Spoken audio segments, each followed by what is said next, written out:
down here. I think you've been here a couple of times, haven't you? Yeah, first time I was here was in 2011, kind of 3 months before the world started, and levels were quite good. Camping used to be on this side of the small river, on the left-hand side, in what they used to call the poo woods, because there was no toilets. Was it another name besides poo used? Might be a bit, well, that's as clean as I could say. I love it. You know, and it was nice in the morning when you woke up. You could see the morning fog rising in the trees, and then you could see some wind blowing some nice paper around. That's beautiful. It was, you yeah. set the scene really well. So we're joined here right now with Tom and Matt from Team Island, from sunny Team Island, I'd like to refer to it as. It's a beautiful spot, nothing but green as far as the eye can see. That's true, and it was actually 25 degrees Celsius for the week before I left to come here. Really? Shorts and T-shirts? Shorts and T-shirts, and a lot of milky skin bodies walking around. And the day that we arrived here, it was snowing.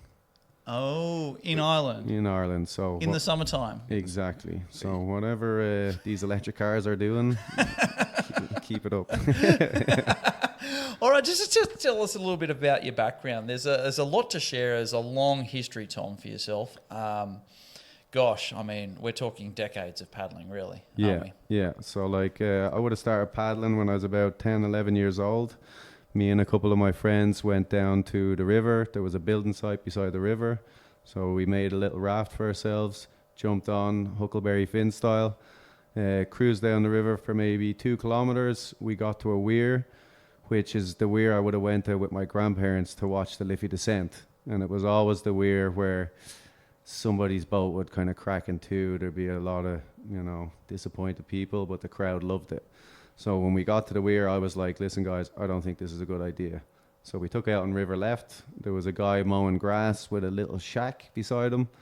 And he said, you guys have a good day? And we said, oh, we had a great adventure. And he said, well, if you really want to start paddling, here's a phone number. So we called the number, and we did a 6-week Tuesday and Saturday course to get our level 2 certificate. And on the last day was our assessment. And once I passed the assessment, I came home to my parents and I said, I want to buy a kayak. And my mum said it was a bad idea. She thought it would be like all the other sporting equipment that was just sitting out in the shed, and I'd just lose interest in it quick. But my dad is a fisherman and would always have me out by the rivers all the time, and he thought it was a good idea. So he drove me down to Mill Lane, which is now the canoe centre in Ireland, and we went in. I picked the boat I wanted, which was an Eskimo Kendo, and then an old O'Dare splash top, I guess you could call it, and a second-hand wetsuit. And then I was getting a kind of a cheap plastic paddle, and my dad said, listen, how much is it for the good paddle there? So he wasn't, my mum wasn't supposed to know, but he chipped in a little bit extra, and we got a nice rough stuff paddle, which was actually, that centre, the canoe centre, was the rough stuff factory. And Mark Downey was the man back in the day. They were great paddles. Great paddles. I love the rough You stuff. still see them all over the world. I've seen them in Canada last year. Still see them in a lot of Irish clubs as well. Really? Yeah, they're still going around. Pretty indestructible. Yeah. They are. I mean, I don't know how long it's been since they shut up shop, but I'm talking like Well, years actually, and years. Mark moved over to sunny Australia himself. Really? And he lives in Sydney, and he went over, I think, just for a year or two, but he decided to never leave because he said he wished he kind of went a lot earlier, Really? So then the centre kind of has now turned into a rafting / kayak school / customer base centre. There's a little play hole that's been built there now called Parham Hole. They got a sauna, they got a pizzeria, a little ice cream shop, so it's all kind of come together. And my house is at the top of the hill, so it's overlooking it all. So you got your paddle. Yeah. Back in the day, your rough stuff. Go on from there. How'd that go? Well, then me and myself and a couple of friends joined a club called Whitewater Kayak Club, which is the club where we would have seen the guy cut the grass. And every Sunday morning, they used to do a club trip. So every Thursday, they did pool sessions. We started going to pool sessions. I remember turning up to the first one. And there was some people like, no, we're going to teach you how to do an Eskimo roll. And, you know, you'll be able to pick it up over the whole winter and you'll be grand before you know it.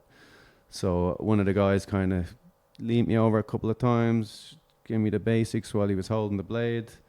And then I was like, okay, can I try it? And he was like, well, just maybe a couple more. I was like, oh, just let me try it. And then I flipped over and rolled up. Oh. And then I did judo kind of for the first kind of, say, 5 years before that. And in judo, you'd learn a throw one way, a throw the other way. So I flipped over, did the right roll, and I came up. And then I was like, okay, I'll just try it on the left side now. And he was like, well, it kind of takes, and then I just flipped over and I rolled up on the left. Wow. And then... It's intuitive. Yeah. Just what happened. Yeah, just kind of, there was no left or right or good or bad side as far as I was concerned, unless you see my writing. And then Sundays was club trips. So every Saturday they had an answering machine with the club where you'd ring the answering machine and it'd be engaged, and eventually you'd get through and it'd be like, there will be a club trip tomorrow going to the River Boyne, a meeting at the clubhouse at 8 a.m. And you'd be like, yes. Then you'd be bringing all the lads. You going? Who's going?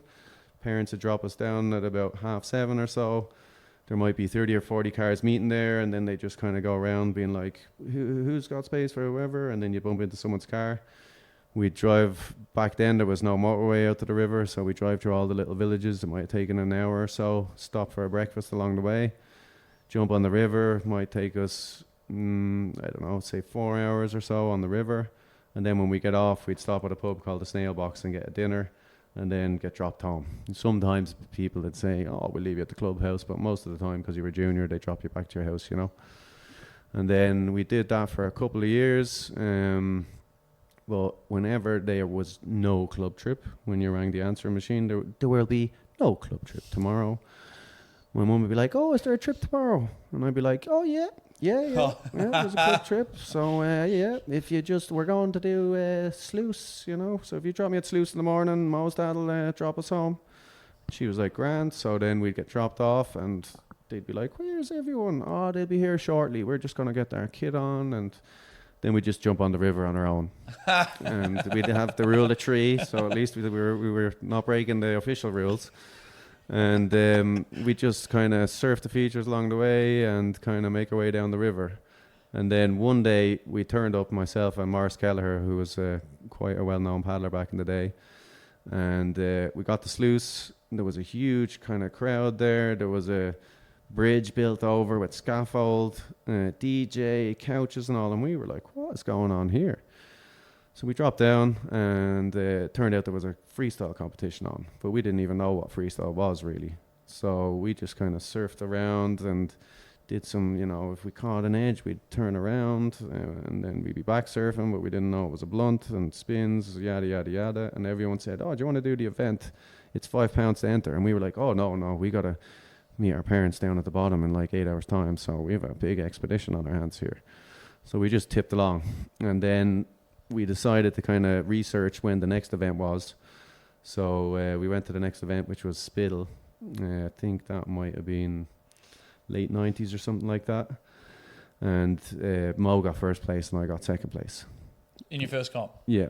And then after that, we decided... The rest is history, really, after that. I mean, you get hooked after your first competition and you're just nailing it. I remember people, like, we kind of then knew, we'd done some research. There used to be a video by Karen Addison called Searching for the G-Spot, which we had got. I seem to remember that. Yes, which we had got in the local kayak shop where we went halves on, and then like I'd have it Mondays, Wednesdays, Fridays, Mo would have it the other days, and then we'd be on the river trying to practice what we could, And then the slicey boats came out, so I remember saving up and I got myself a Perception Shock. And then Mo was kind of a bit of a stronger guy, so he got the Perception Amp. And but the reason that we got it is because Mo was out for a cycle one day and he cycled home, which was probably about, 7-8 kilometers back to his house, and he rang me. I don't know why he didn't just cycle to the house, because I was closer. But he rang me and he was kind of out of breath. He's like, Tom. And I was like, calm down, Mo. What's happened? Is everything all right? He says, I seen a guy at Sluice today, he said, and he was just, his boat was vertical on the flat water. And he was just standing there. And I was like, what are you talking about? And he was like, when we did our rolling sessions in the swimming pool, we were in polo boats. Yeah. Yeah. So after we do a bit of rolling and this and that, we'd fill the boats up with a bit of water and kind of balance them, you know. Yeah. And he was like, it's exactly the same as we're doing in the pool, but he just kind of paddled along, and then whenever he did this stroke, and then he was just balancing it vertical. And we were like, holy smokes, what's this all about? Where did that come from? Yeah, so we went in and got the exact boat that the guy had, basically, and then got the videos, and then just started practicing as much as we could. Then we kind of got to know people like Kipper Maguire and Ali Donnell and Brian Smith, Stevie Hines and Marcus Lally. These guys were some of the best kayakers worldwide back in the day, but they could definitely put away a Guinness or two as well, you know. So they were well known and they were well travelled, and they kind of would give us some tips along the way, but we just sit on the bank. How old were you around this time? I would have been kind of, say, 14, 13 sort of age. Still raring to go, full of energy. Raring to go, yeah. And like me and Mo then had got, I had an old tractor at home that had plastic wheels on it. So we took the back axle off the tractor and put a newspaper rack on the back of the bicycle. Because kind of weekdays it was hard to convince the parents to go down to the river, because back then there wasn't really a motorways. The traffic was terrible after school, whereas we could cycle down. So we kind of rock, paper, scissors, see, right, I'm cycling down, you're cycling back, and it's all downhill on the way down. So whoever was cycling back it was a long day at the end of the day. It was a long day. So we'd kind of go down on Wednesdays after school maybe, cycle all the way down there. We'd paddle until pitch black, complete exhaustion, with no actual dry kit. Then we'd lash on the boats onto the back of the bike, and it was always a challenge to see who could get up the top of the hill without stopping, you know. And eventually someone got it, and then it was like, well, you can't not do it from now on. Yep. So it was quite good for the fitness. And then we started going, I did my first team trials in 2000. So I was, I'd say 14 then, and then I went to Sort for my first Worlds in 2001, which would have been the start of the summer. And that was the first time I'd ever seen an air loop, when Eric Jackson, EJ, was in his Wave Sport Easy, dropped in, did a big wing over, shredded a bunch of cartwheels left and right, and then just did an aerial flip. And we were like, what is this? And that was all in the time when it was basically all about technical. Boom, boom, boom. Yeah, so back then you would have had 6 judges instead of 3 judges, and you had 3 variety judges and 3 technical judges. Yeah. So some judges would be calling out what tricks you did, and then the other judges would be doing your angles. So you got 1 for flat, 2 for elevated, and 4 for vertical. Yeah. So it was a lot more judging going on, but it was quite a good time to be part of the sport, you know. And then my last year as a junior would have been 2003 when we went to Graz, and that was quite a challenging hole. Over, I think, 100 people swam in the actual event or whatever. But I didn't, and I met quite a lot of cool people there. And my mum said, when you're 18, you can go do what you want. It was my last year as a junior, but I was 18, so I was allowed to go out on my own. Went out for about 6 weeks, and I met a bunch of cool Canadian people there. Joey Hitchens from Liquid Skills, and Chad, his brother, who started it. And I was like, this was the best 6 weeks of my life. Like, this is unreal, you know, meeting all the cool people that you would have seen in the videos, learning all the new tricks, and meeting the American kids who were our age, who were just the best out of anybody nearly. So then we kind of knew, right, okay, so it's these older people aren't much better than us. All we need is a bit of confidence, you know what I mean? So I went home after that trip. I said, right, guys, I'll go to Canada next year. And I got home on, say, a Monday. Tuesday, met up with the lads. You know, maybe someone was kissing a different girl. There was a wall built down the end of the road, but nothing had really changed. And I was like, and I was like, you know what? I don't see myself staying here for the summer. So I said to my mum, I'm going to go to Canada for the summer. And she was like, well, yeah, if you're paying for it, great, cool. So I rang up there. You made a decision basically today. You're like, I'm done. I'm straight away. I'm done. And I was like, if I got to sell them, I had a moped because my mum, the same thing. She said, I'm not buying your moped. They're dangerous. If you buy it for yourself, you can have it. So I was like, look, if I have to sell the moped to get over to this place, I'll do it. Fair enough. So I rang up Air Canada because there was no online bookings back then. And the lady said, well, actually, I said, what's the cheapest flight? She said, well, actually, SARS is just had an outbreak in Toronto. So if you fly into Toronto and you fly home September 11th, it's like $350 return. Wow. So because you're coming into a pandemic, an epidemic kind of thing. basically, yeah. That smart decision. Your parents were okay with that? Yeah, well, I didn't mention that part to them. Okay. You know.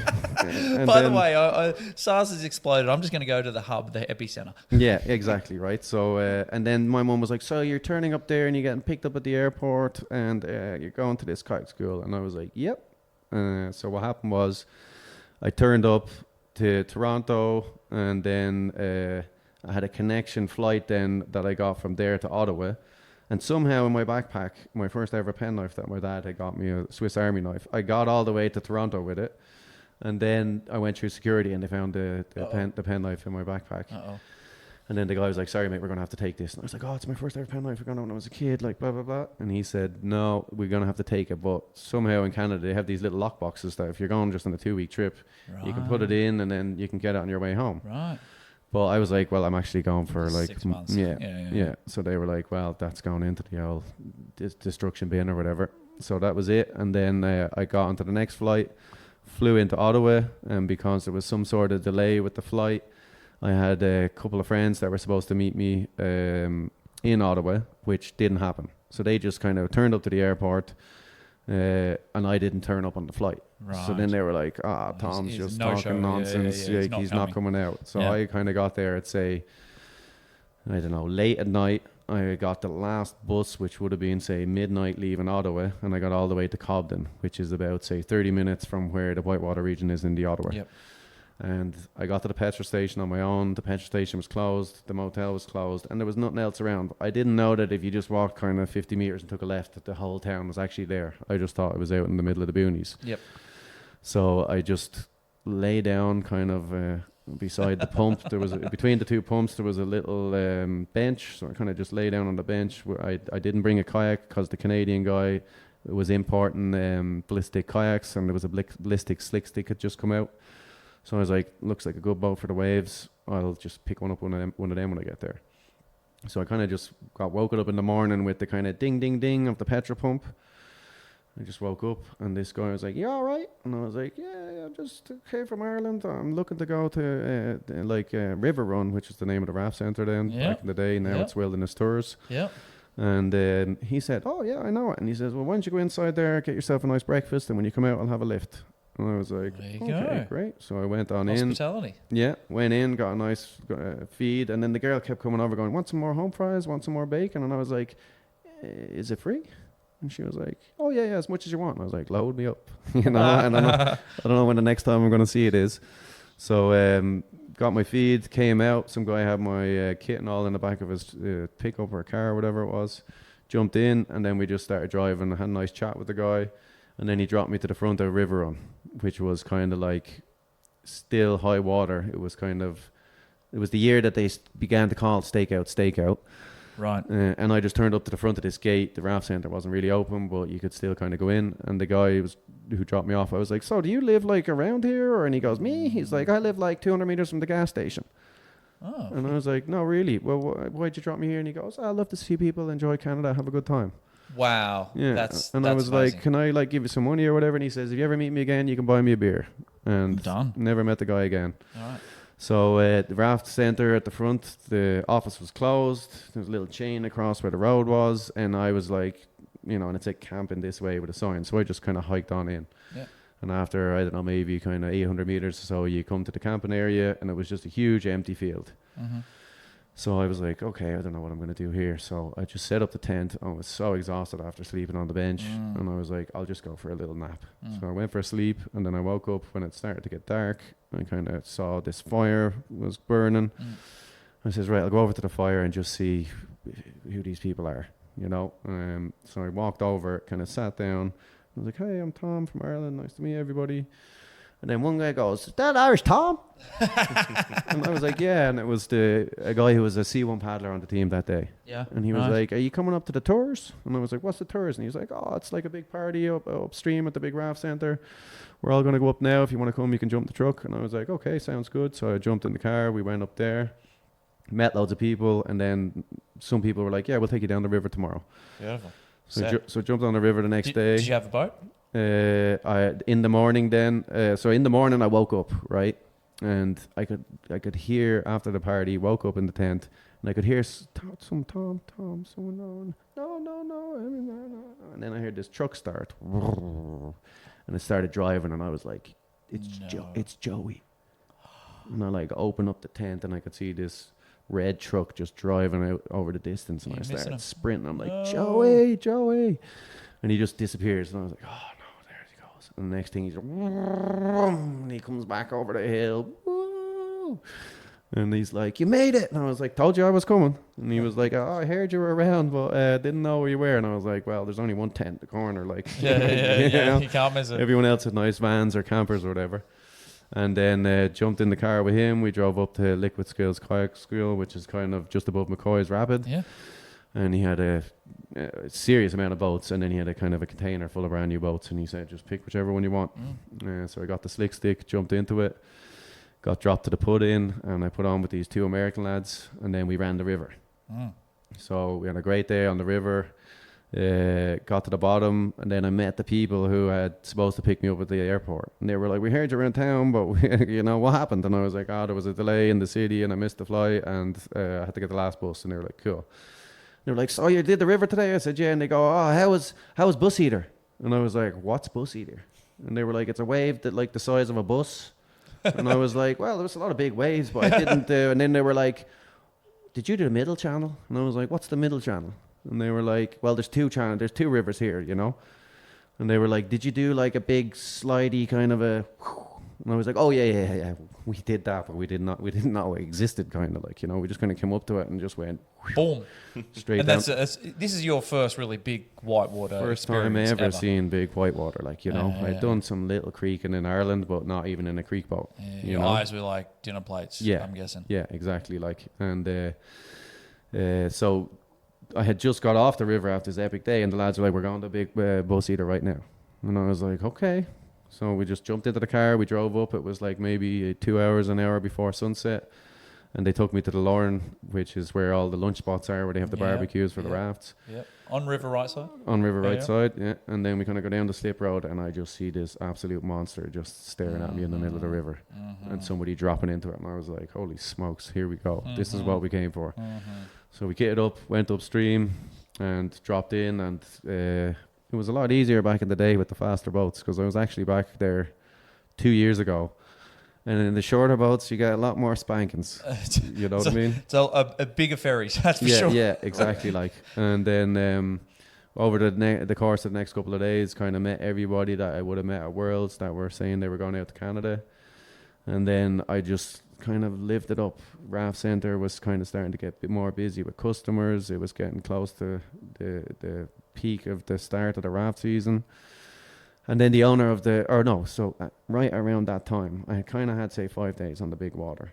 And I was like, I got to let Mo know about this. Yeah. So was he still at home? So Mo was still at home. Yeah, right. And so I kind of went to the payphone and did the reverse charges to Mo's house, which was like to get Uncle Finbar, we used to call him.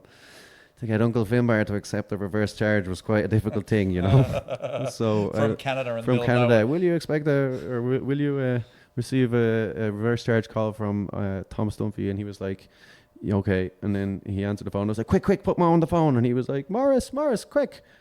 And Mo came over and I was like, Mo, listen, I'm over here. It's absolutely unreal. I'm camping by the river. You have to get here. And luckily enough, Mo's father was working in Dublin Airport. I think he was in the fire brigade and were Aer Lingus or something like that. So he was able to get standby flights. So, and Mo would always turn up to the airport wearing a suit, because usually the seats that were spare were business or first class. Nice. And he flew out, turned up to Ottawa, and then we just kind of enjoyed the river for, say, a week or so. The first night Mo arrived, we decided to go shopping. So we got all of our stuff in the local shop. We came back to the tent, and then we met a guy, coincidentally, some doctor we had met at our local feature, like not so long beforehand, was there. And we were like, are you the guy? And he was like, yeah, I had just moved to Canada to be a doctor. Right. So he took us over to Quebec, which was the only side of the river you could get beer after 6 p.m. Yeah, so we drove over to there with him, and we came back. But we had put all of our stuff that we'd bought into our sleeping bags in the tent. Right. like marshmallows, Yeah, cereal, you know, noodles, Bears? raccoons, Oh, raccoons, right? So like we get back to this tent and the tent's absolutely shredded. The sleeping bags are like just you wouldn't get them out of a recycle bin, and there was food everywhere, right? So then like I think it might have been say only my tent was up or something. And so then we had another tent or something. So we put up maybe Mo's tent, salvaged what we could of our sleeping bags, and then we got into the tent, you know. And over the course of those few days, Mo had seen chipmunks. Yep. He's like, "Oh, what's that?" And I was like, "That's a chipmunk." And he's like, "Oh, cool." So then we're in the tent this evening, and there was a lot of wildlife around the outside of the tent, Right. you know. And then it started to sound kind of aggressive. They were fighting with each other and stuff like this. And Mo was like, "There's a bear outside. I think there's a bear." And I was like, "I don't think it's a bear. Like, I think we're good, you know." And eventually he plucked up enough courage to zip open the tent, and he just stuck his head out. And he was like, oh my God. He goes, "Super chipmunks." Super chipmunks. What's a super chipmunk? Closed it over. And because it was like an animal with a stripe down its back. Oh, no. Yeah, so it was a raccoon. Okay. And he'd never seen a raccoon in his life, you know. Right. And so the whole night we were just absolutely pestered by these, just ravaging all of the marshmallows and the Cheerios or whatever the hell else we had. And then lesson learned, you know. So after that we really knew what we were at. Keep your food in a box. Yeah. Don't put it in the tent. Yeah. And that was it. We were there for maybe another week or so, kind of freeloading, because the office was closed still, but we were still there, you know. And most of the people that came were kind of hooked up with the business, or they had known the guys who owned the business, so they kind of could come and go as they pleased. So then one day the son-in-law of the raft centre, Jay, come up and he's like, "Oh, you guys from Ireland?" We're like, "Yeah." And he's like, "Having a good time?" We're like, "Great." And he's like, "So are you guys gonna pay for camping, or you guys want a job?" Right. And we were like, "Oh, we want a job." Absolutely. We'll take the latter. Yeah. So then he was like, "Okay, so we got two positions." He goes, "One of you can drive the campground truck here." And Mo goes, "I'll take it." And he goes, "And do all the garbage." Right? And then he goes, right into that one. Yeah. And then he goes, you can do beachfront." And I was like, "What's beachfront?" And he says, "Well, you got to sit on the beach all day Saturday, all day Sunday, and open up the keys with the chain for all the canoes and sit on tops and whatever." That's an easy gig. And give I'll do that. and give out life jackets and stuff Yeah, like that. yeah, easy. So I just kind of sat in a sun chair all the time, like listening to my whatever it was back then, like CD player maybe or a Walkman. Yeah. And then all the raft customers would come into the bay, and he helped them load up the rafts and stuff like that. So I kind of learned a bit more about the rafting. And then during the weeks, so that was kind of, we just had to do, I think it was 12 hours for the week, and that covered our food and board. So it was only weekends we had to work. And then during the week time, we were allowed kind of get free lifts up on the river with the camp truck or the rafting truck. And then it was so busy back then that they had triple days where the raft guides would do 3 trips in a runs, day. And you'd have a 12-person raft, and they'd have 10 rafts on each trailer. There could be 2 or 3 trailers going up. Yeah. So they were always short for people doing, say, video boating or safety boating. Yeah. So then me and Mo kind of got a chance to get out in the water, and we were like, "We're kind of professional kayakers here." Yeah, we can do this. Yeah, you know. We can do this. And then they'd always have people videoing, so then we would always be in the raft videos because we were able to do some of the cool tricks. Moves, yep. And then, you know, then sometimes there wouldn't be people to push a raft, and you might be able to get a raft or whatever like that. So yes. It was kind of the summer that I've always been chasing ever since. And did you push rubber then? Yeah, not really commercially, you know, like, but we did our training, and there was just so many raft guides there back in the day. Up in Guide City is where all the rafters would stay. Yeah. There was, I would say, maybe 60 or so people living up there, and they were all doing triple days the whole time. Yeah. Every day was a busy day, like days. it was like a busy Saturday, and every night was like a Friday Big party, night. Yeah.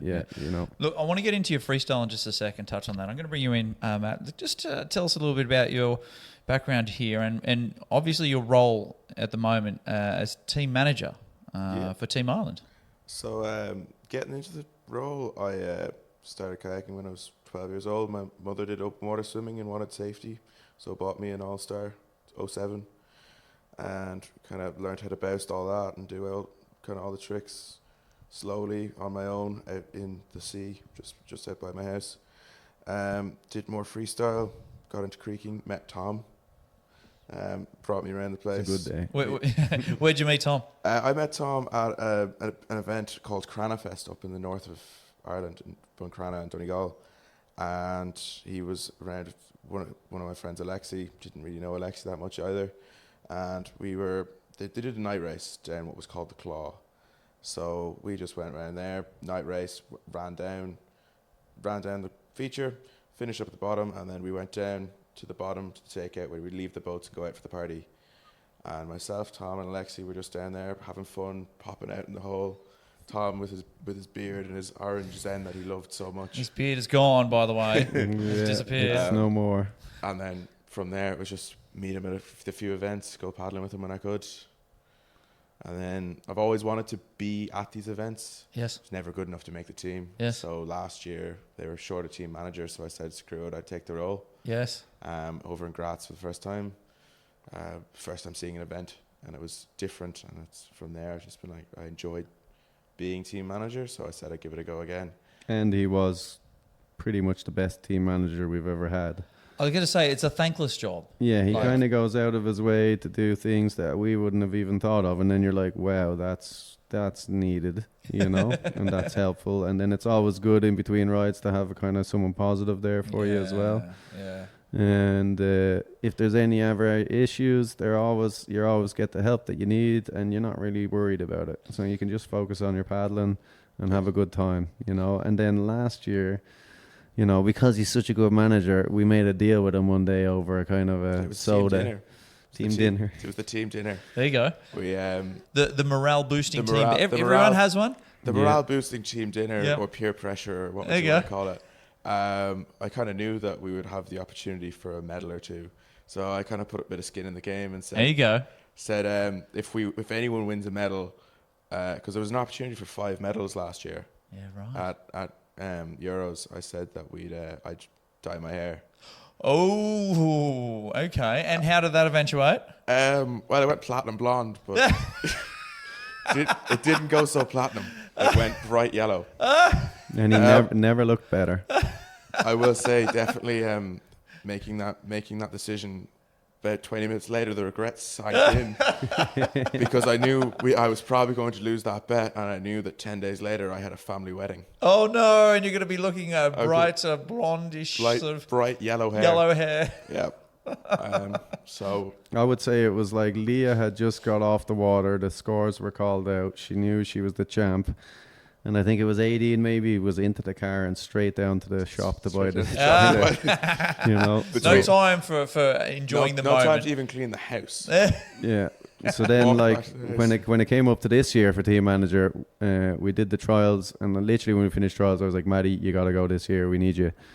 And Maddie was like, I'm after getting a new job running a sailing centre in Ireland. It's kind of the job he's been working towards, and quite a good one to have. And we were like, well, just do your best.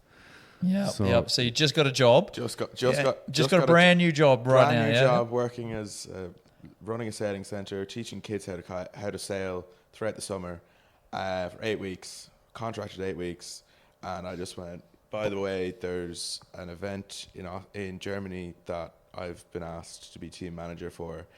And they went, when is it? And I said, the week I start. And Oh, they went, no. okay, we'll let you go, but you're going to owe us a week. There you go. So they let they've- you come. They've given me the week off, and Oh, flew out. props then. Well, where's that? What's that place It's a called? place called Lochderg Yacht Club in Drumineer, in the middle of nowhere. Lochtir. Lochderg, Lochdirk. yeah. My Irish accent is not Beautiful up to scratch. spot.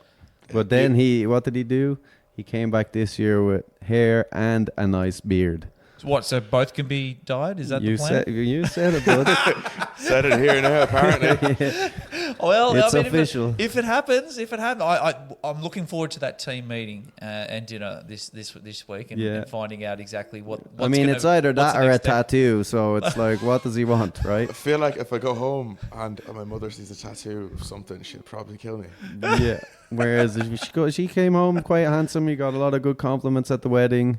Oh yeah, how did the wedding go with The that? wedding with the went hair? really well, and then I never actually told you this, Tom, but one of our team, I was at an event, Jackson Fest, a couple weeks later, and we went out to one of the pubs in a place called Baltinglass with Cody, Yeah. one of the other guys from the team, and we were sitting down having drinks and the food, and someone comes over to me and goes, "Were you at Boots' wedding?" And I just went, "Yeah."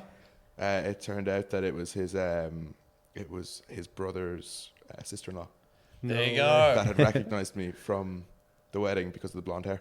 Right. How long did it take did you shave it off eventually? Oh no, I grew it out. Oh yeah, so you had the roots and all. So that was September. It was gone by February. Right.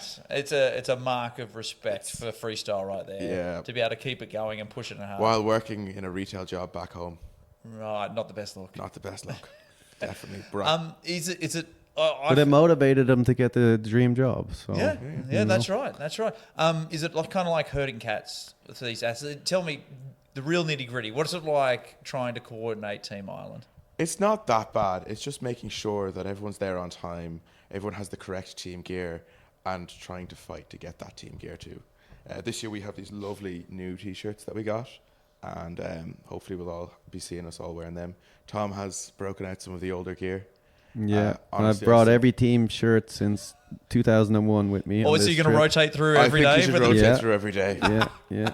You know. I And was if things go well, you know, the rule is on the form that we signed that you have to wear the Irish team kit on the podium. Doesn't say which year. Doesn't say current. No. Doesn't say- So I've got doesn't my say current. 2001 blue bowling shirt with rough stuff on the back. Oh, I want to see that. I want to see that. So you never think I know might have what, let what that could one. happen. Oh, I you know? can imagine that, seeing that on the podium. That would be Yeah.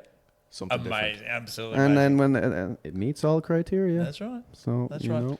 Look, I want to find out a bit more about the freestyle, but I'm going to ask about what's going on in Ireland, because there's something very special happening there. I'm seeing more juniors, more cadets coming out of Ireland than I am pretty much anywhere else. Yeah. What do you? Is there a special tonic water that you're drinking? What is it? What's Mainly going on there? Guinness. Guinness. Yeah. Starting them young in the cadets. Oh, of course. Well, like when I was It's a a hearty kid, lunch. Yeah. when I was a kid, like it was easy to see when we went to all the events that the Irish paddlers were some of the best in the world. People like Kipper and stuff like that. Yeah. He could stick it to EJ any day if he wanted, no Yeah, problem. But it was always the way that we were always kind of adding in this expedition element of all of these events where you're always camping, lead up to it, and you kind of over paddle. You have an Irish name to live up to. So by the time the events come, you're not kind of at 100%, whereas other teams were. So we kind of knew, right, there's a lot of potential in this country, considering that we have a lot of small features, and it does rain a lot, but recently it doesn't Not bring so up much. many of the rivers, right? So we'd kind of be good enough that when we could turn up to a place, we could learn the place fast, catch up with all the tricks that were just being thrown at us, and put on a good show. So when 2003 was my last year as a junior, and when we were going to turn to the seniors, our whole theory was we could do the whitewash, we called it, like in snooker, you know, we just try and wipe the whole team and have a new generation come in. And that's pretty much what we did. Like me and all the boys went to trials, we all made the team, and then we kind of started pushing it hard. Maurice Kelleher was traveling around the world for quite a while, and there wasn't many people that could beat him back in the day, like, you know. And then I was lucky enough that like I kind of lived close to Kipper Maguire growing up, who's now kind of one of the main guys in canoe in Ireland. He's operations manager, Kipper. And he was quite good Yeah. at giving you all Yeah. the base. Just he wouldn't make things too difficult when he was giving you information in the paddling. You know, like all about leading with your head and Yeah. your body, and the Yeah. boat will go or follow. Yeah. So then we started getting really good. We were able to get kind of respect off anywhere in the river where we went. You know, when I was 18, after I went to Canada, my mom was like, I did the reverse charge thing, and my mom was like, "Oh, you got accepted to college." I was like, I didn't apply to college. You know, Really? And she's like, "Well, you know, I just put in, you know, Oh, she did it for you. you know, Behind you- yeah. behind And your she's back. like, you know, you can do this course, it's such and such, hours per week, and then she says, or this one is only like 24 hours a week, and I was like, that's just like a day. Yeah. So I went back, did that, and then Uganda was mentioned. Oh. And like my parents had been to Uganda in the late 90s because my mom and my neighbor, who's my mom's kind of best friend, her husband was the Irish ambassador for Central Africa. Really? So they'd been out there on a couple of trips and been to Bujagali before there was even kind of a rafting centre. That would probably be very special, very unique back then. Big, like, I mean, now everyone talks about Ghana and big time. everyone Like, knows about when it. they were there, it was like Speak turning up to the Source of the Nile sort of thing, like, you know. Yeah. So my dad would have taken videos of the lads kind of going down the rapids holding onto a big jerry can, and you'd give him kind of 1,000 shillings. So he showed me all the video when he came back in pictures, and he was like, you got to go to Uganda, I'm telling you, it looks great. Yeah. And I was like, well, yeah, what do you know about, you know? Uganda, Yeah, and then pretty soon after that, a video came out called Hypoxia, where it was like everybody had just turned up and done all the first descents on the river. So we went out to the Nile River Fest. So basically I started university, and then kind of 2 months in, I was like, ooh, there's this festival on in Africa. So I just decided, right, I'll tip on out there. I gave a letter from the Canoe Union to be like, I'm training for Worlds. They had a meeting with the head of the department, and he says, no problem, you can go on out. And then I went to get approval to go to Uganda. Yeah. And then I went out there for, I don't know, like a couple of months. And I had run some kind of creaky stuff then and done some kind of big water stuff in Canada, but once I got there it was a whole different kettle of fish. Like, were there paddlers out there, or were you? There was paddlers out there then. Like, yeah, the people like Steve Fisher and stuff were there like that. Really? Yeah. And the kind of first few days, we were only there a few days, and then the festival started, and it was a full week of like many different races down Bujagali and freestyle comps and Nile Special and Malalu, and you got to see all the different rapids and see what people were doing, and it was easy to know what. Were you being led down by anyone, or were you kind of picking and choosing? We just picking and choosing. Like, you get up in the morning and some people would be like, we're thinking Boat of going scouting. here. Yeah, that looks all right. Maybe we should get a bit more left here. Right? Exactly, like big water. Big water, like, you know, and you want to have good set of lungs on you there. Hence the name, you know, and you always get your welcome to Africa beat down at some stage, you know, and then you're like, just where's my boat gone? You know.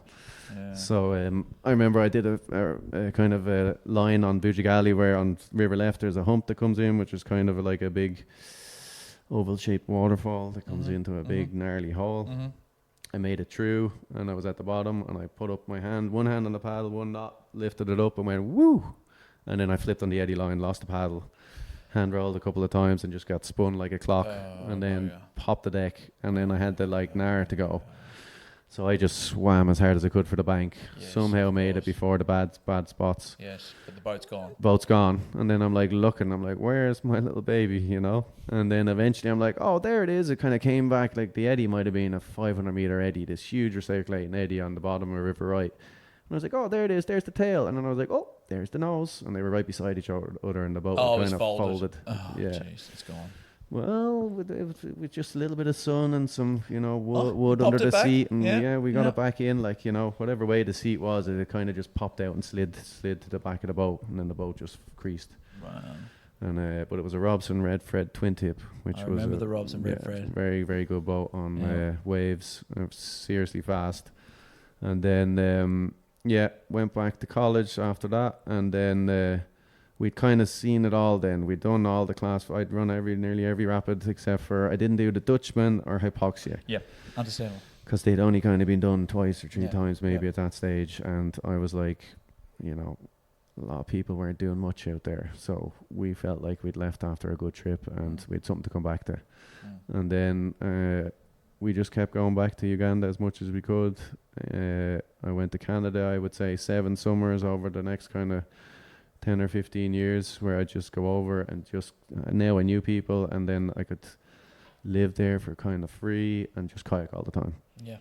And then at some stage I kind of thought, right, I should really make a push at this and try and focus a bit more on the competition side of things, and kind of I lived in Canada then from 2012 to 2015 or something like that. Worked as a roofer to try and get a residency. Gotcha. Even though I wanted to just kayak all the time. The recession had hit in Ireland, and I was like, right, I got to try and get the paperwork, then I can stay. But it didn't work out. So when I came back from there, I came back to Ireland, And then I just said, right, I'll try and train and see what I can do with this. And I started to get quite good again in the competition, got the good mindset. And I didn't do too bad in a couple of Euros and World Cups and Worlds and stuff like that. And then the next generation that were coming up kind of looked at me and they were like, well, if this old guy can do it, you know, I'm not that old, you know, but to them I'm ancient, right? And I see the kids now when they talk about me and their texts, they use that little emoji where the guy has a mustache and the tufts on the side of the head. Oh, no. Right? And they're like, oh, Tommy. Tommy. Yeah. Old school Tommy. Yeah. And then so they started coming up and getting good. And people like Dave McClure really put his whole life into it then. He was doing kind of sports coaching in university. He finished it and then he went all in on the training. He became European champion in 2021, I think it was, in Paris. Yeah.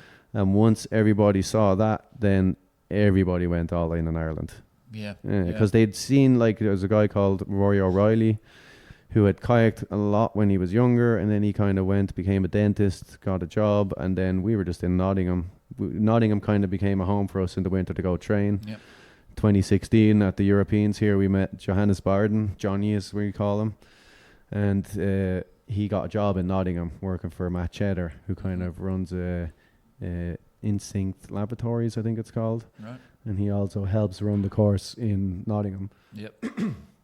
And so we had a place to stay for free basically every winter. We'd always go over there, sleep on his floor. He'd get up at 7 a.m, go to the office. We'd say, oh, have a good day, Johnny. And then we'd go paddle, come back, watch some footage, nap, go paddle again. Yeah. And then one day we just saw Rory turn up. And Rory's just like, yeah, getting back into paddling, gonna just try and do what I can. And got himself coach. And he would kind of come over every 2 weeks for the weekend. And he went from being quite a respectable paddler already to like world class over the course of the next year. And a lot of people, I think, saw this and then decided, right, well, I've seen it now from start to finish, so I can do it. And then after Dave kind of started to get real good, he started up a kind of little kayak school for juniors in the Midlands and southeast of Ireland. And the parents are quite good. I must say that this generation of parents are all in on their kids. Completely. Where they will get up at 6 a.m, they'll drive for 3 or 4 hours to somewhere, let them paddle for even if it's just 2 hours until they're maxed out, and then drive them home, you know. And if they're not cold because they've all got the good gear, if they need a boat that's, you know, they're lucky that, you know, my first boat was a Kendo. Now their first boat is an XS Gigi or whatever. So exactly, and some of them, like I'm seeing them out there in the cadet class, you know, that might have a carbon this or that kind of stuff. And like we're talking under 15 years of age, you know, 13, 14, and they're throwing McNasties, they're throwing loops, they're throwing spaces. Well, it's just yesterday, like one of the juniors who's in a green and blue small Gigi was doing lunar tricky loops. No. And he's a cadet. He's not even in the junior class. Yeah. Can you imagine where we would be if we were doing that kind of stuff? No, like, it's crazy. The opportunities that are being provided, and as you say, it's coming down to the parents that are actually going, as you say, all in. Yeah, they're all in on it, and they kind of they don't see it really as a hobby. They kind of respect the sport that their kids like, and they want them to kind of achieve what their goals are. So they know that if they work hard, they have the option to do it. There's people from their country, like from the Irish parents' point of view, people from their country have made a success by training on the little features we have in Ireland. I'm sure you've seen Mark in the fish boxes, or any of the guys in the fish boxes down in Clonmel. Yes. That's where they're training most of the time. You know, not fantastic features, but Mark isn't a junior, but Mark started off in the same way. He started in a swimming pool on his back. Yeah. And he is the guy now who's famous on TikTok for doing the Guinness rolling the kayak thing. Yeah, everyone's seen it. Yeah. Everybody's seen it. Mark TikTok Carney, as we call him. Yeah, in his Lamborghini. Yeah, but he's kind of the next generation now coming up that you can see now. He's got a good competition mindset, trains a lot with Dave, and he's got his eyes on the prize coming up soon for sure. And how good is it? Like we'd all agree that, you know, these kids getting into paddling is way better than hanging out at a mall, strip mall, or down at the local service station or whatever you guys have. You know, doing something silly. Having them some sort of prize of motivation, of getting on the water and really being passionate about it. It keeps them straight and level-headed. Yeah, like it's great to see kids do any sports, like if they're doing soccer, basketball, whatever. But when you see them doing a sport that kind of is involved in nature, where they're out on the water, usually you get to see places that you never see. I mean, if someone comes to Germany, usually they might go to Munich or Berlin, do a little tour. That's their trip to Germany. Yeah. We're out now in pretty much the countryside farming area of Bavaria, and there's a world-class feature that's here, and the kids are just absolutely loving it. Let me ask you about Galloway Festival. I don't know as much as I really need to know about that fest. It seems like it's a hive of activity. I think it is now. It is the largest kayak festival in Europe. Crazy. I think there's about 250 to 300, depending what their way they're running it each year. They announce on their Instagram the tickets are going up in the morning. Usually within 7 minutes, the tickets are gone. Really? 7 seconds last year. 7 seconds? They sold 250 tickets. You're kidding me. Yeah. And the way it's set up is... Why do they... I don't know the area. So they limit it to 250? Is it because of access? They're limited to 250 by insurance. Okay. But and it's like they're... 7 seconds? 7 seconds. They're squeezing everything in each day as well. Like everything runs like clockwork. They have a good team that do the setup. Friday, the way it works is Friday is freestyle in Tuam, which is the fastest town in Ireland. Yeah, right. Which is a great hole, world-class hole, rain dependent. Yeah. But a lot of the years it's kind of been lucky enough that it's come together. Yep. So everybody does kind of a jam format through the day. Yep. And then it's just all your tricks are just combined. So if you have a half an hour in your jam, just do as many different tricks as you can do. Then they pick the top 10 people. And then they do a finals at night time. Jamfest style or just ICF? ICF. Oh, really? There you go. Okay. And usually they'd have like one of the main ICF judges will be there. Danny Charlie was the person who was always doing it. Now Charlie is kind of the person that comes over. Gotcha. And RIP to Danny as well. Very good man. You know, we all love him still. And so they'll do kind of a night finals, but by that stage there's kind of 240 people on the bank who've had a couple of brewskis. The lights are hanging from the trees. There's flares. There's a DJ. The atmosphere is wild. And, you know, the Irish get a chance to kind of shine against the international people. And usually it's Dave who just wipes the floor with them, which is good to see. Somehow I've got to get over there. Sounds like the most amazing festival. It like is. Even it is, well. Then Saturday, you know, you wake up, you're kind of sore, tired. Yeah. And then you go out to a place called Spittle, which is an Irish-speaking town in Ireland, where a lot of people's first language is still Irish. Right. And then everyone meets at the car park at the bottom, where the river meets into the ocean. And there's a kind of a bit of a falls there, say Class 3 Falls, a nice bridge. And then there's a banner that you touch. And then everybody gets shuttled up to the top of the river. There's a small walk bridge that goes over the river. Someone's holding onto your boat. 3, 2, 1, go. And one every minute is just gone until everybody's gone. Wow. And it's about a 6.5 minute dice to the bottom. Right. And with losing water as well. It's a very touch and go jam released river. Gotcha. So the water will peak at some point and then start to drop off. Drop fast. Yeah, and then like it's usually if you've done a run or two the day before, like if it's the last year when you've ran it, you're gonna meet that rock again. You kind of gotta get a run or two in, and you get a couple of scoots, and you're like, okay, I know where I'm going. And then they pick the top 10 people out of the men's and the women's or whatever, and then they do a final where they'll go from say halfway down from the top with the decks off. Oh, really? Which was the end of my beautiful orange Zen. Because... what, did it get pinned?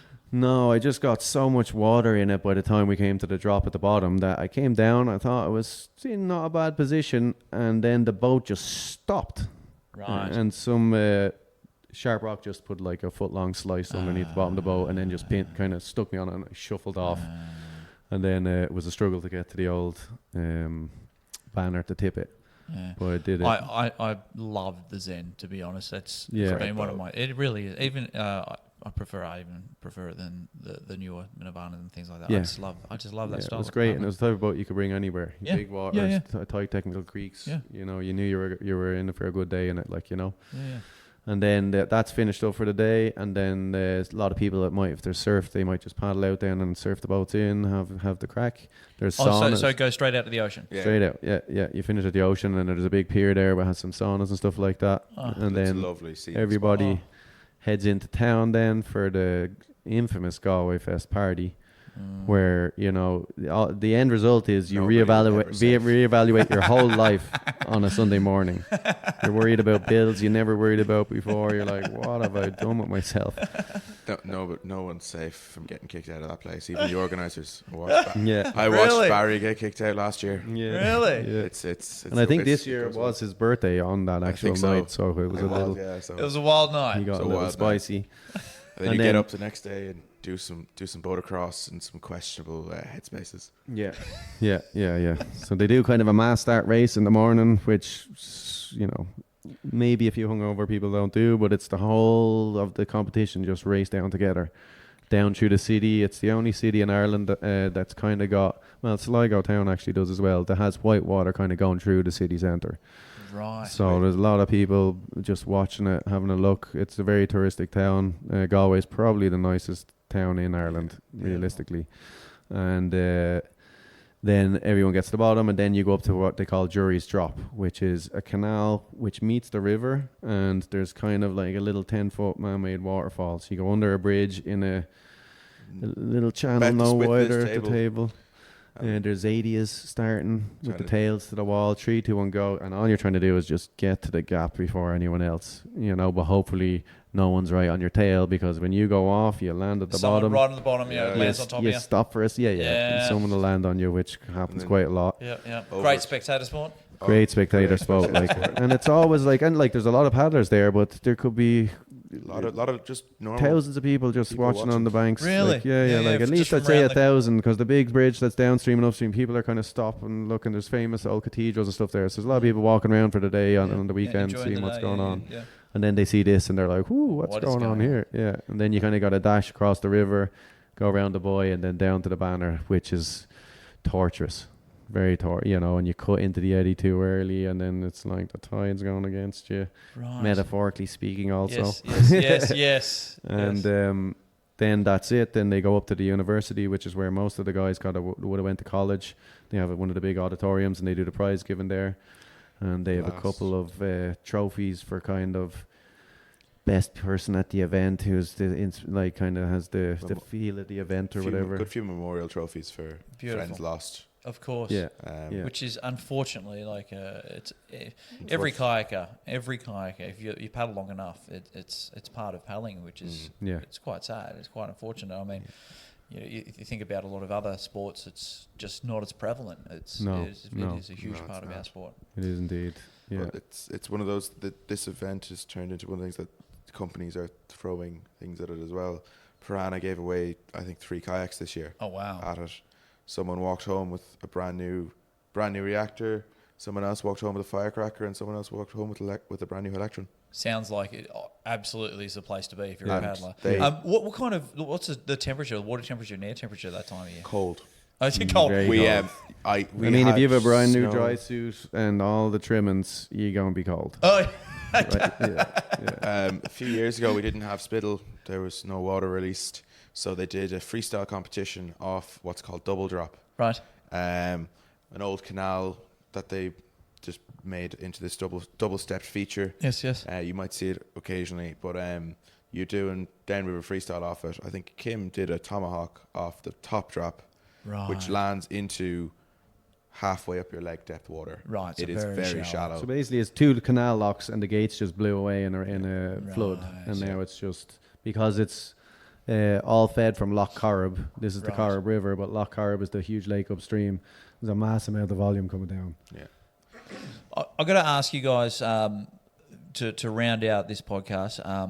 What's next for you guys? What's on the horizon? What are you looking forward to besides this competition? After this competition, Well, I myself have been kayaking every day for quite a long time. I started in 2015, in December 13th. So I'm at about 3,470 something days straight. A little bit longer than that. Well, I think that'd probably be the record. I think so. I haven't heard it. I mean, I heard of Dane. He's like, oh, I'm going to paddle every day for a year or so. Yeah. But how many years is that? 10 years. It's almost 10 in December. You are kidding me. Yeah. So I started paddling it the day after my sister's funeral. Right. I had a lot of people who I knew who had similar things happen to them, and they 10 years. kind of changed. They kind of changed the people they were, and they got into things they shouldn't have. And I just woke up the day after, and I thought I felt kind of guilty having fun at things where she could be. Yeah. But she never kayaked, but she always loved that I kayaked. Yeah. So I just went to the river, went paddled every day until Christmas. Then when I got after New Year's, there was a guy called Adrian Durant who used to live in Ireland who did this whole paddle every day for a year. Yeah. And he got to like day 100 and he had an injury. Yeah. And he didn't finish it. So I was like, you know what? I think I'll paddle every day this year.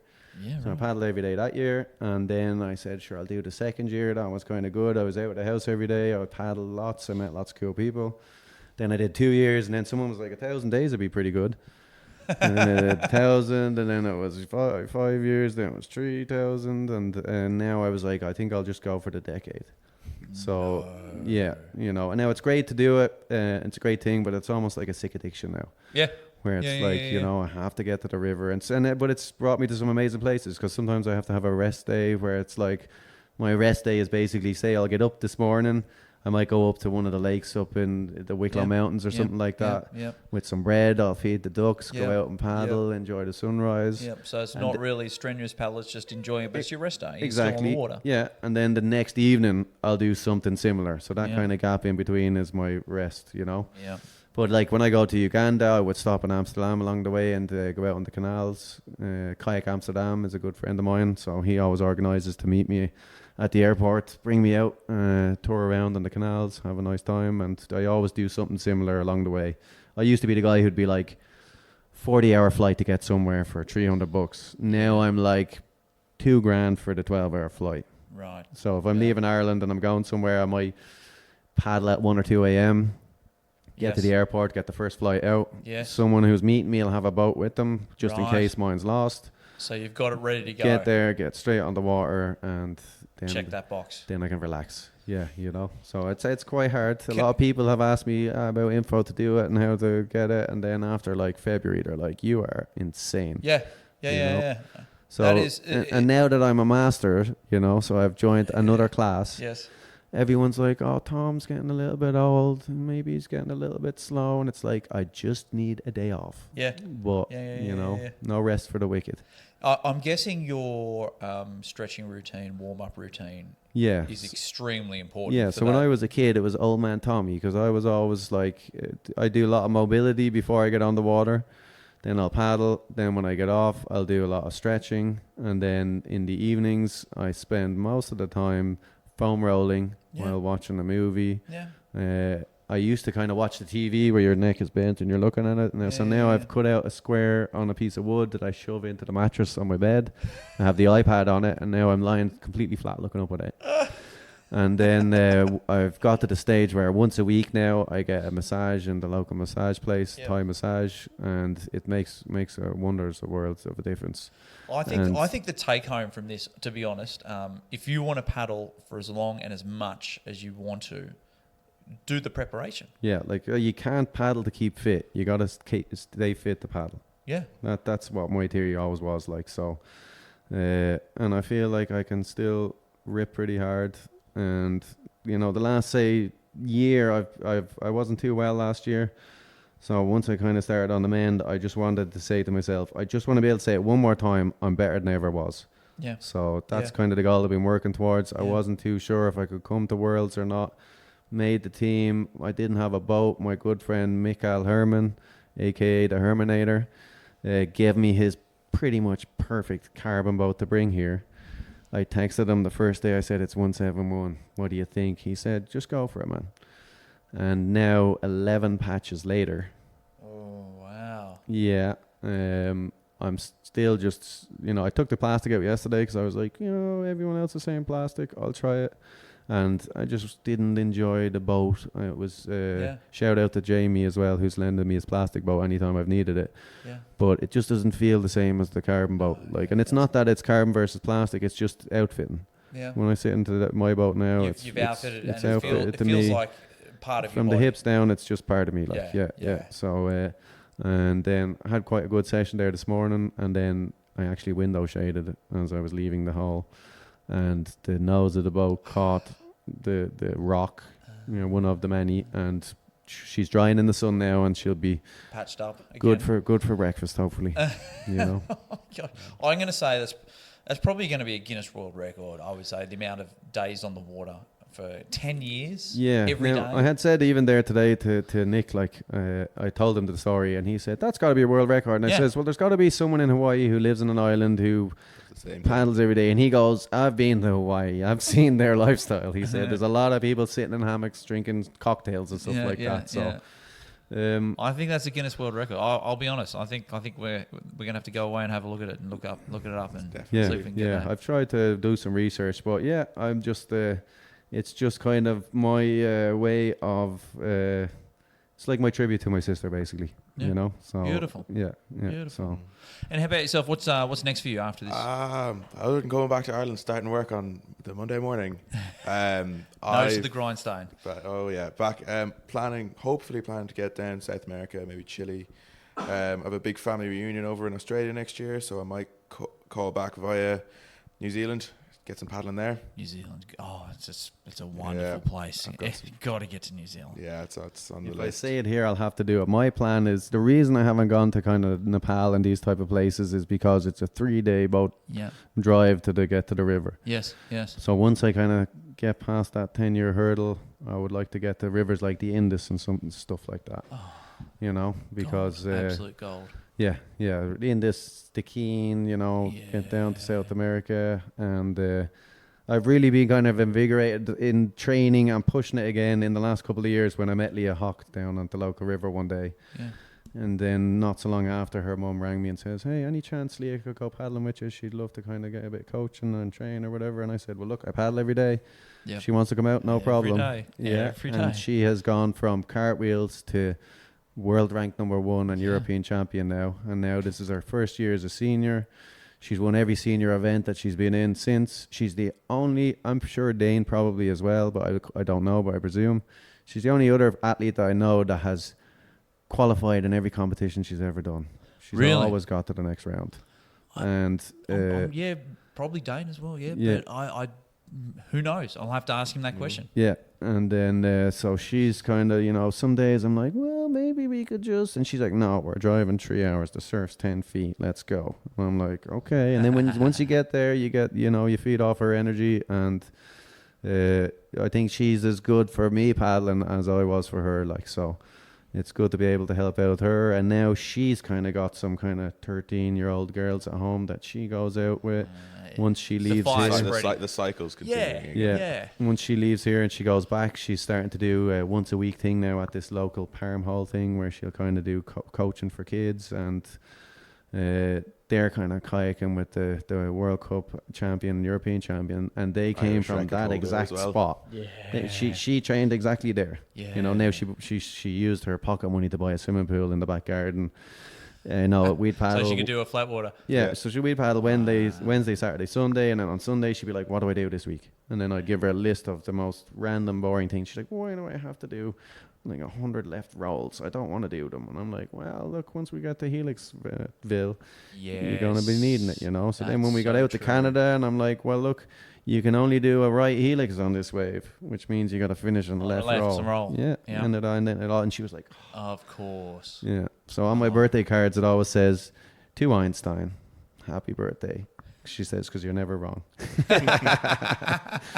Guys, thank you very much for your time. That was an amazing chat, and thank you for sharing your stories. It's remarkable hearing both you guys. Yeah, well, thanks for doing what you do and doing all the hard media work in the cooking sun in that little shed, and promoting our sport and being a good face for it. We really appreciate it. Thank you very much, guys. We'll see you out there on the water. We'll see you there. Sounds good, bro.